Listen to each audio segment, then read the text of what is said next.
Well, that didn't last very long. I guess everybody that's been following Hamas and the war in Gaza, uh, if you had any brain cells at all, you kind of knew that the ceasefire was not going to last all that long. And sure enough, about a week after the ceasefire went into effect and the hostages started coming home, we have serious ceasefire violations taking place inside Gaza. We have at least one IDF soldier dead and several more wounded in an IED attack, as well as indirect fire attacks with mortars or rockets. We're not really sure yet. And this is in more than one place. So there have been a coordinated series of attacks by Hamas against the IDF, even behind the yellow line that the IDF had pulled back to. So the IDF is now retaliating and striking back. So, folks, I'm Chuck Holton. I'm in northern Wisconsin today, and I'm actually on my way to the airport. So I wasn't able to get time to do this as a live broadcast, but it's about 9 a.m. local time. And so as of 9 a.m., I'm going to give you what we know so far, and then we'll go from there. So please make sure that you subscribe to the podcast, that you like and share this video with friends of yours on your social media and that sort of thing. And that will help to get the word out to other people. So the word we have from the IDF is that an IDF engineering vehicle was hit by a landmine or an IED in the South Gaza Rafah area. Multiple soldiers injured, one died, possibly attempted to kidnap IDF soldiers and get more hostages. So I had predicted that we're probably going to see more of that, and sure enough, here we are. There was also a sniper attack reported in North Gaza, different site. IDF is returning fire with airstrikes and small arms.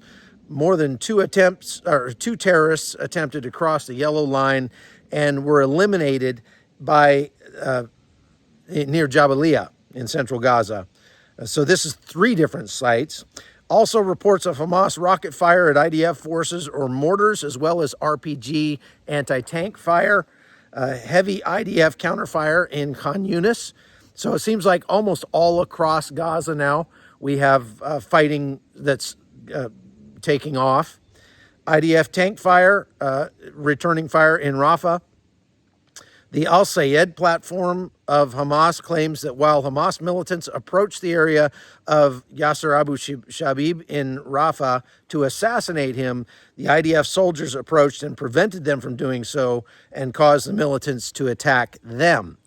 So if you're not familiar with the Yasser Abu Shabib, that's one of the tribal militias that has taken over ground in southern Gaza.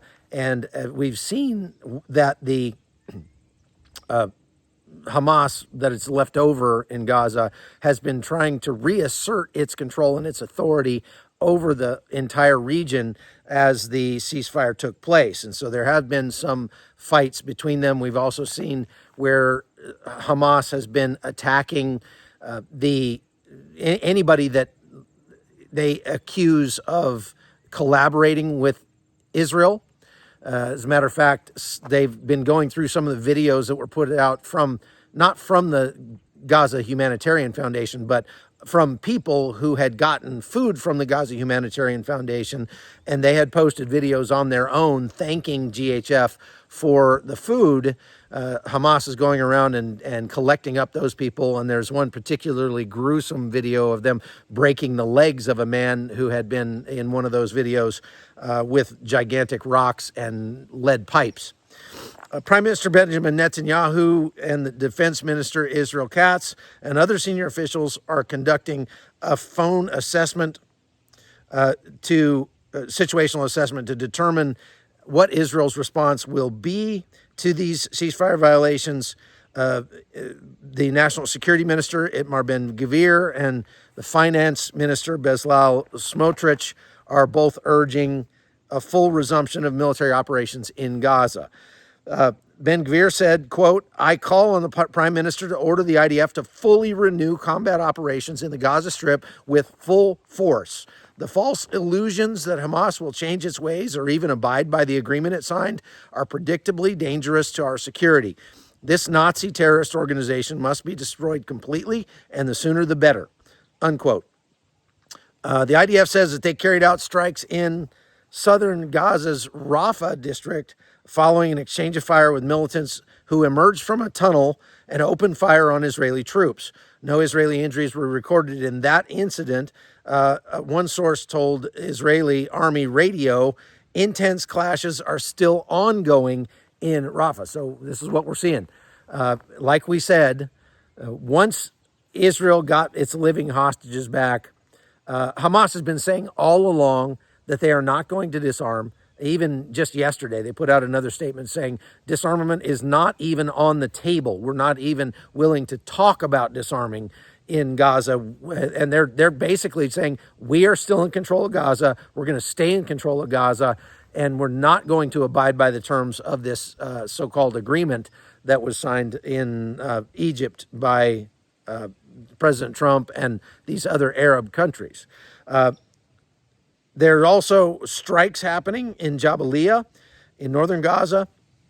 The IDF claims multiple attacks by Hamas operatives beyond the agreed upon yellow line, which the military says constitutes a blatant ceasefire violation. Of course it does. There was an explosion that reportedly hit the IDF engineering vehicle in Rafah. And like I say, two of the IDF are in critical condition.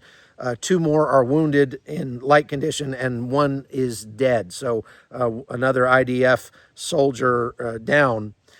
The United States Department of State issued a warning overnight to all the guarantor nations who signed on to this agreement about a possible Hamas offensive that might breach the ceasefire. Now, what they were talking about there is not a Hamas offensive against Israel per se. They were warning that they had intelligence that said Hamas was planning a major offensive against Palestinian citizens in Gaza, especially those that belong to the various militias that are trying to hold ground and anybody who they say collaborated with Israel. So Hamas, in response, came out and said that they reject the allegations made by the State Department and deny claims of an imminent attack or a ceasefire violation. The reality on the ground, they say, this is a quote from Hamas, the reality on the ground proves that the occupation authorities are the ones who created, armed, and financed criminal gangs in the Gaza Strip. So, again, they're saying that they're going after the militias that have started. Some of them were assisted by the IDF. Some of them were perhaps even armed by the IDF. They were taking weapons that they were capturing in Gaza. Rather than destroying them, they were giving them to these other militias to try to create that division and dissension in Gaza. And Hamas is saying that they're going to go and wipe out those militias. There are several anti-Hamas groups inside Gaza, and they all say that whatever Hamas says is wrong. They're saying the attacks were directed at Israeli forces, not against them. Meanwhile, the transport minister, Miri Regev, warned that if Hamas does not disarm after returning all the bodies of the hostages, we will resume fighting. So the situation remains highly volatile right now. The political leaders are under mounting pressure to, resume fighting. Of course, this sort of shows that, President Trump was highly optimistic, let's say, when he got this agreement signed. He said this is a historic agreement that ends 3,000 years of conflict. Maybe not so much. The IDF announced it's preparing another set of strikes against Hamas following these ceasefire violations. Benjamin Netanyahu came out with a statement and said, we knew that Hamas was not going to abide by the rules of this agreement, and so we have been preparing target packages ever since the beginning of this ceasefire, and we are ready, willing, and able to go back in and strike a whole bunch of different sites inside Gaza now that Hamas is showing its face. Hamas terrorists fired anti-tank missiles, RPGs, and sniper fire at Israeli troops that were operating behind the yellow line. Again, that's the line that was agreed upon that they would pull back to, and get all their troops out of anything in front of that yellow line, and they did that.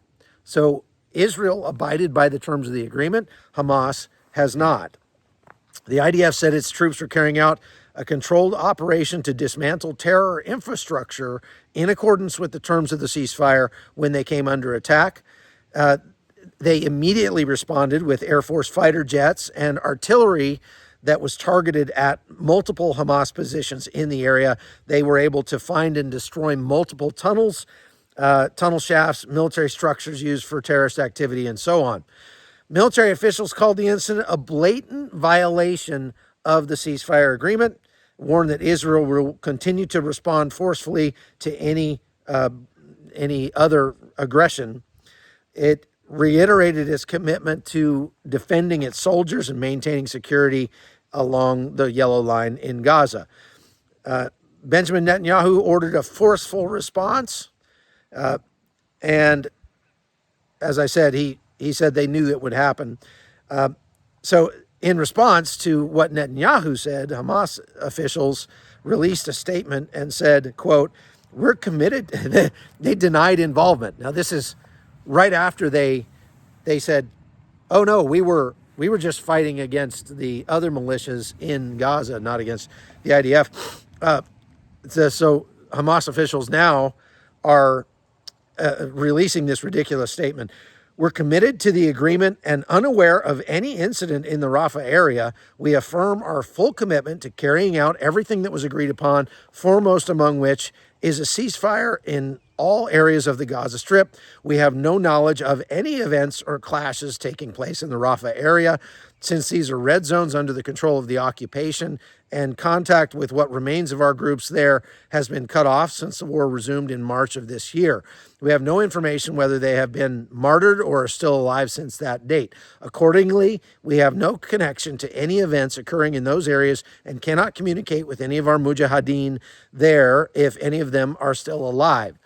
There is some truth to that statement, because Hamas has had a tough time communicating, you can imagine, to everybody as Israel has taken more and more control over the Gaza Strip.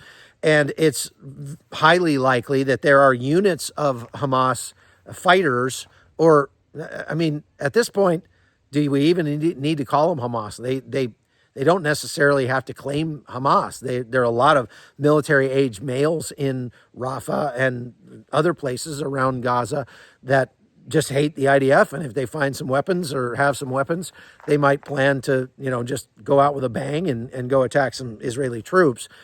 So it is possible that the Hamas leadership in Qatar doesn't have contact with these troops on the ground, and that definitely is going to make things a little more complicated when it comes to putting this ceasefire into practice. So just a few moments ago, 3:15 local time in Tel Aviv, Israel launched massive airstrikes on Gaza after this ceasefire violation.